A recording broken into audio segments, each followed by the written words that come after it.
Hey y'all, it's Nancy the Handy Scandy. Welcome back for another crafty venture. I will have everything linked and listed downstairs in the description box as always. These are the products that I thought I was going to use, that I kind of started to use. I had a direction in mind. I almost never have a full-on plan, but this one took a turn, and I ended up having a whole lot of unexpected things happen, and I ended up using some unexpected products. So here we are. I'm stamping out my images. I am using bristle smooth paper, using my Memento ink, and then coloring things up with my Olo markers. Now I have had a couple requests to slow down the coloring, so it's still sped up, but it's slowed down significantly to my last video. I think that one, if I'm remembering correctly, was sped up ×8. I think this one is 4. I'm not sure. But anyway, it is significantly longer. So I color up the turkey and I color up the truck. Pardon me. But as I've said, I don't do any fancy coloring. I use probably 2 or 3 shades. Excuse me, I apologize. 2 or 3 shades to try to get that color blend or gradation, or however you want to think about it. And I use darker shades where I believe a shadow would be. I don't always worry about a light source, but I think about what might be on top and what might be on bottom, if that makes any sense. Like if you look at the wings, where the lines are separating the feathers, it would be darker just behind the line. Not in front of the line, but behind the line. So you'll see that I make some darker coloring, if you will, there. And then in front of the wing where it's on the turkey's breast, I do it a little bit darker there, as you can see. And I go back and forth. If I don't find it dark enough, I find another color that's just a little bit darker. But I do it in stages. I don't go with the scary dark right away, because I have done that with the Olos and it's way off kilter. So I just find that I do the darker ones kind of in stages until I get to where I want it. You can see on the tail feathers, I did it just a little bit too dark on that second row of feathers, but it doesn't look bad. It just, in my opinion, was too dark. But here I'm getting all those other places where I feel like it should be dark. Now this row on the feathers, I just put that dark there just because I felt like I needed it to balance out the image. And so I come back in and I blend out those darker colors.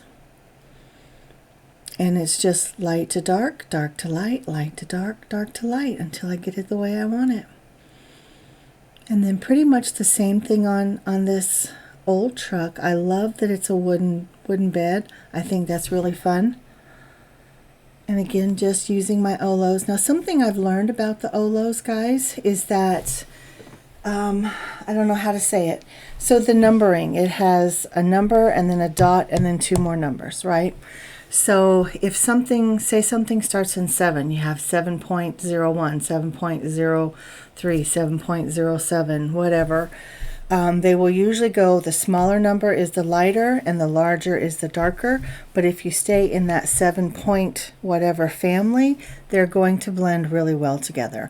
Or if it's a 0.2, 0.4, 0 point whatever, you just, whatever the numbers start with, if you stay in that family, you'll usually have pretty good coloring. You see all of those green blues that I had there? You can go back a second if you need to, but I was actually trying to match the blue-green that's in the paper, which you can see I'm much more green than the paper. The paper's a little more blue. But yeah, it's okay. In the moment, in the lighting that I had in the room, it looked like it was the same. And it's funny how lighting can change color. I mean, lighting has such an impact on color. So keep that in mind as you're coloring up your images. So now I just have a pair of little scissors and I'm fussy cutting out both my images, the truck and the turkey. And by the way, I love this little turkey. I think he's adorable. I wanted to put, I wanted to use the apples that are in the stamp set, but I decided that, because in my head, I didn't tell you in the beginning, in my head I was going to make a Thanksgiving card. But yeah, the unexpected things So I wanted to use all these papers, and I wanted to do a little bit of color blocking. And so I do, but it doesn't work out again the way I had it kind of in my head. So I found this darker teal and then the lighter tealy blue that kind of, the darker teal I feel matches the cardstock a little bit better, and that lighter one I feel like matches the truck a little bit better. So just trying to marry all those colors. And just adding layer after layer after layer, with the solid cardstock being the kind of the bridge, if you will, between each strip of the pattern paper. And this pattern paper just came out, it's new this year, this fall. Can't remember which month, but I do love it. Those color combos just make my heart swoon. And so here I'm thinking that I want to have it in this orientation, but then I'm thinking, ooh, what if I put the turkey inside the truck and the turkey's driving? And then I said, nope, I had a better idea. So I do take, as you can see, an X-Acto blade, and I have this self-healing mat, and I am cutting out that rear window because I am going to put a driver in the car, or at least a passenger. There will be someone, not the car, the truck. There will be someone in there. And when I first was laying it out, I felt like it was going to be the turkey. And then my brain said, oh no, I had kind of promised y'all to have a truck bed full of something a few months ago.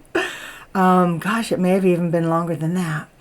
But if you were on, it was during a hop. If you guys were on that hop, you might remember what I said. And if so, that's kind of a little bit of foreshadowing. A little bit of a clue, a hint. But I've got everything all cut out. I cut out the little space between the side mirrors and the truck, the cab of the truck. And then I have all these little pumpkins that I cut out of orange cardstock. They were just cardstocks in my stash. They were just bits and pieces and scraps. And yeah, I just cut them all out. And then I cut the slats open in the truck so that I could have this whole abundant truckload of pumpkins, right? We think of pumpkins for Thanksgiving, and yeah, I just wanted to do that. So still kind of have the Thanksgiving thought in my mind, and just loading and loading, and the pumpkins are just falling out.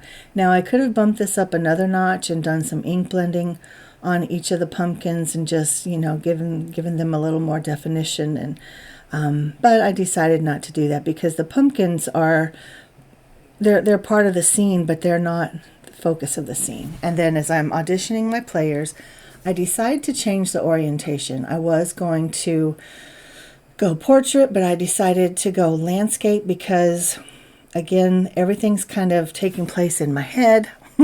My friend was over and we were talking it through, and things just kind of went the way they went. But when I turned it landscape, it's because I wanted more surface, if you will, to allow my scene that is coming together in my head and in our conversation. I wanted more room for that scene to play out. So here we go. Here comes the unexpected, and there's a little hint. What do you think is coming? Yeah. Aliens taking over Thanksgiving. I had so much fun with this. So much fun. So I cut them out of some Whimsy cardstock. I use that same kind of tealy green, and I put a little bit of black behind their eyes so they have the big black eyes, and then I'm just putting them in strategic positions in the truck. Now, you can see that at least the tall, if you're familiar with this die set, and again, I'll have it linked and listed in the description box downstairs. But the taller one, she's long and lank and kind of sexy, and I just kind of cut her off and modified her to fit my needs. And I just think that this is so fun. Look at how that alien's looking down at the turkey. And then this one just slides right in there behind the pumpkins. And you can see he's looking over to this guy. So the whole scene is playing out, and they're all kind of interacting in their own way. This guy has his little ray gun. These are his rays. He's pointing at the turkey, and the turkey's like, oh no, look at his bulgy eyes. Like, what is happening? And then there's his sign. Help! Oh, guys, I'm too tickled with this one. Y'all let me know what you think. But there it is. I love how his head is cocked down at the turkey. I hope you guys enjoy this as much as I do. I don't even know what to call this except using the unexpected to make your card just kind of take an out-of-the-world turn. I don't even know. You guys tell me what you think. But anyway, with all of that being said, I hope that you do embrace the unexpected and make the best out of it. And I hope that everybody has a beautiful Thanksgiving. And yeah, thanks so much for spending some time with me. I'd appreciate it if you hit that like button. Go ahead and subscribe. I'd love to have you back. Drop me a comment downstairs in the comment section. And until next time, y'all, this is Nancy, the Handy Scandy. Mwah! Happy Thanksgiving, and I'm out.